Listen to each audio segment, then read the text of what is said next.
Las tres medidas afectan a recursos que son coparticipables, es decir, que son de las provincias también, no solamente de la nación. Frente a esto, los gobernadores tuvieron una reacción, se reunieron ayer en el CFI, pidieron al gobierno nacional que vea la manera de compensar esas pérdidas de las arcas provinciales. Caso contrario, dicen, van a ir a la Corte Suprema. Algunos ya fueron a la Corte Suprema para hacer su reclamo.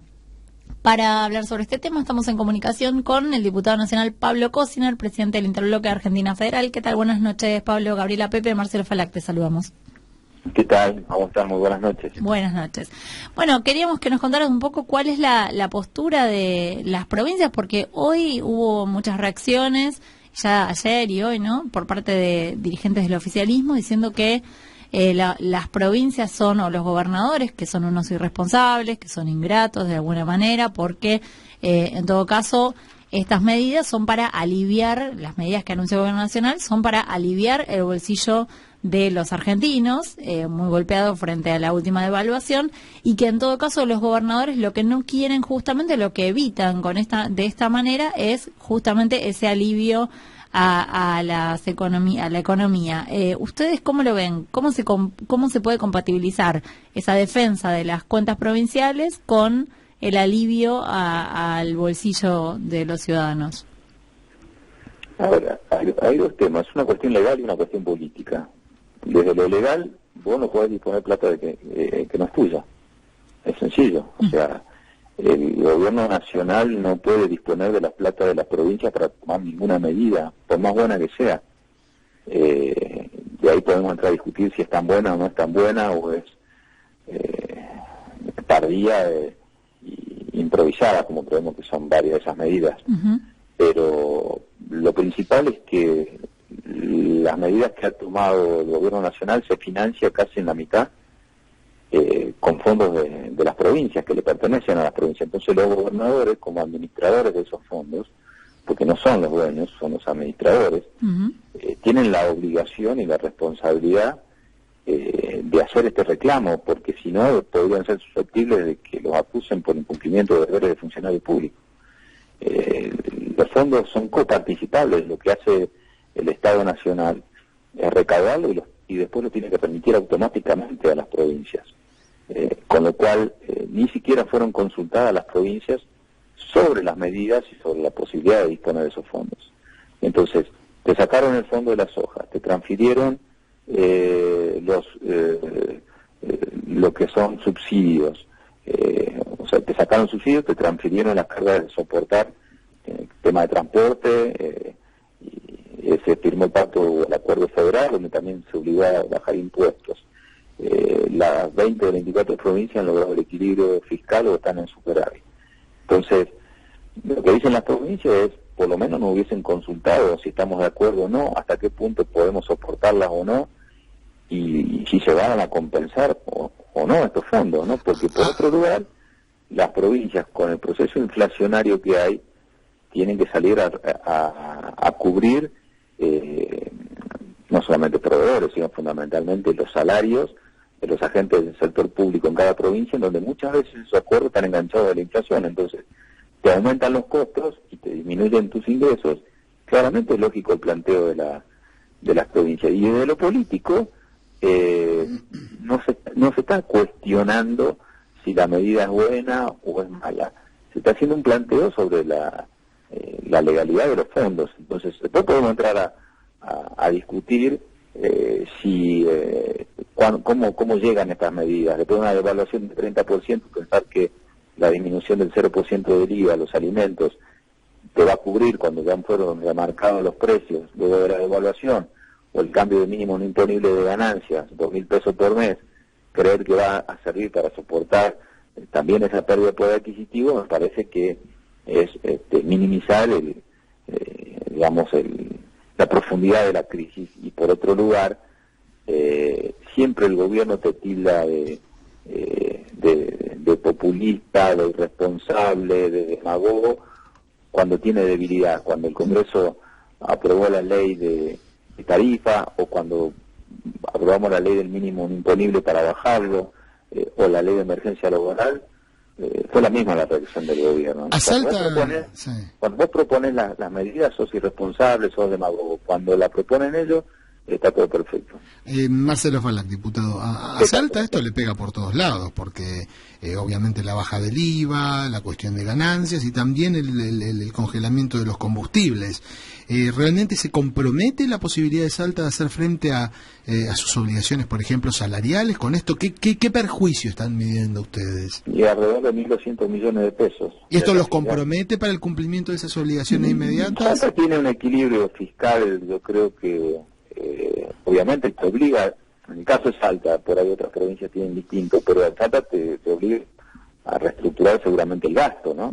Y hacer otras prioridades, pero vos ya tenías, estos fondos ya estaban presupuestados, no te olvides que hubo un presupuesto aprobado donde ya estaban presupuestados tanto el ingreso en el presupuesto nacional como en las provincias.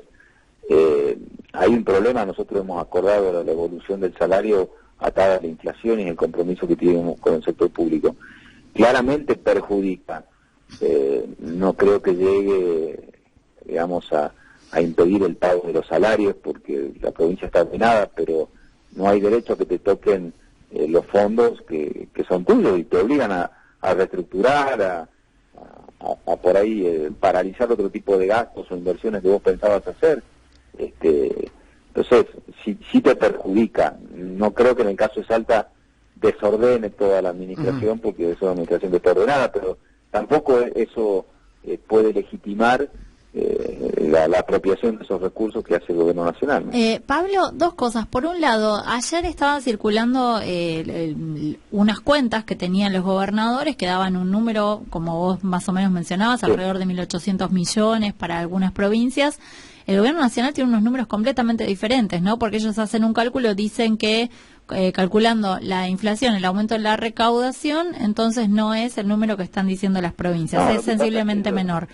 Ellos dicen que como hay aumento de precios, sí, el aumento de inflación, ahora, ¿cómo estás seguro que se va a reactivar el mercado interno? Ellos suponen que la gente va a salir a comprar más. Claro. Pero eso es una hipótesis. O sea, ¿quién te asegura que estas medidas van a hacer una reactivación del mercado interno y del consumo? Yo no creo que con la devaluación que hubo, cambiando el mínimo no imponible que te implique 2.000 pesos más por mes o 5.000 pesos para el bono de la administración una sola vez al mes, la gente salga a consumir de manera abrupta, ¿no? Son supuestos, vos no podés hacer el cálculo sobre supuestos, sí podés hacer el cálculo sobre las proyecciones de las recaudaciones en función de lo que se venía dando. Me parece que el gobierno trató de justificar la medida, pero vuelvo a decir, independientemente si las medidas son buenas o son malas, cuánto te perjudique, mucho, poco, cuánto sea el dinero de las provincias, y el gobierno nacional debió haber consultado, así como se firmó un acuerdo fiscal que pasaron por las legislaturas provinciales y por la legislatura o por el Congreso Nacional, debió tener participación las provincias al momento de dar acuerdo, ¿no?, para que se dispongan de esos fondos. Ayer en la reunión de gobernadores hubo una idea como que el gobierno había salido con estas medidas a sabiendas de que los gobernadores obviamente iban a reaccionar porque les estaban tocando las cajas de las provincias, pero que de alguna manera sentían los gobernadores que estaban reunidos ayer en el CFI, todos opositores, que era de alguna forma un castigo del gobierno nacional por el resultado de las elecciones. ¿Ustedes lo ven de esa forma, que de alguna manera, digamos, es una continuidad del reto que hizo el presidente Mauricio Macri el lunes posterior a las elecciones al electorado por decir no me votaron a mí, bueno, miren lo que va a pasar? Yo la verdad que creería que no, me horrorizaría pensar que sí, porque digamos, responsabilidad a los gobernadores o responsabilidad a la gente del resultado de una elección. La gente no te votó porque este gobierno fracasó, entonces ni la gente ni los gobernadores son culpables de nada. Incluso de la reunión de gobernadores que hubo ayer, el gobernador tuvo la virtud de juntar a todos los gobernadores, que incluso algunos de ellos tuvieron posiciones distintas de la política. Entonces el problema no lo tienen los gobernadores, el problema lo tuvo el gobierno. O sea, si fue tan equivocado el pensamiento del presidente echándole la culpa ese día lunes a la gente por la corrida del dólar, como pensar ahora, si es así, de que los gobernadores tienen la culpa del resultado electoral. adelante, ¿no? Me parece que ojalá que no fuese así, porque sería, digamos, demostrar que el gobierno ha perdido el rumbo totalmente y no tiene la capacidad de hacer una autocrítica. Yo creo que directamente se menospreció la representatividad de los gobernadores y se excedió en el uso de facultades que no le corresponden al gobierno. Diputado, la última por mi parte. Este bloque de gobernadores que, como usted bien dijo, incluyó incluso a referentes de distintos espacios políticos, ¿tiene que ser visto solamente como una cuestión puntual en esta coyuntura frente al actual gobierno, en términos de que, esto es opinión personal, prácticamente a los gobernadores les están pidiendo que financien la campaña electoral del oficialismo, porque muchas medidas son por hasta octubre, hasta diciembre, etcétera? ¿O también Alberto Fernández tiene que sacar alguna conclusión de una reunión, de una juntada de este tipo, del cuerpo de gobernadores, con toda esa diversidad, plantándose frente a lo que en este caso ha sido un avance del Poder Central? No, porque es una mecánica que los gobernadores venían haciendo desde hace mucho tiempo. No te olvides que los gobernadores han actuado así frente a determinadas situaciones, tanto de discusión de presupuesto, acuerdo fiscal, determinadas leyes importantes. Yo creo que los gobernadores han tenido esta manera de trabajar independientemente de sus posiciones, por lo menos los gobernadores que estuvieron reunidos ayer y cuando hubo alguna discusión sobre leyes o planteos que afectaban o que involucraban sus recursos o los recursos de la provincia lo han hecho. Yo creo que tiene que ver con una agenda puntual que tiene cosas en común para ellos. Yo no lo tomo ni creo que haya sido una señal política para nadie.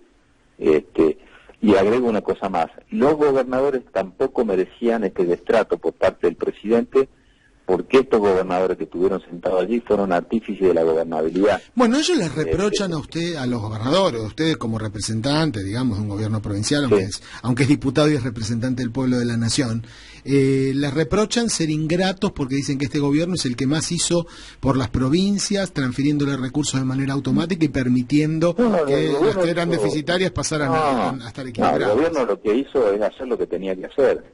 Las transferencias automáticas son automáticas.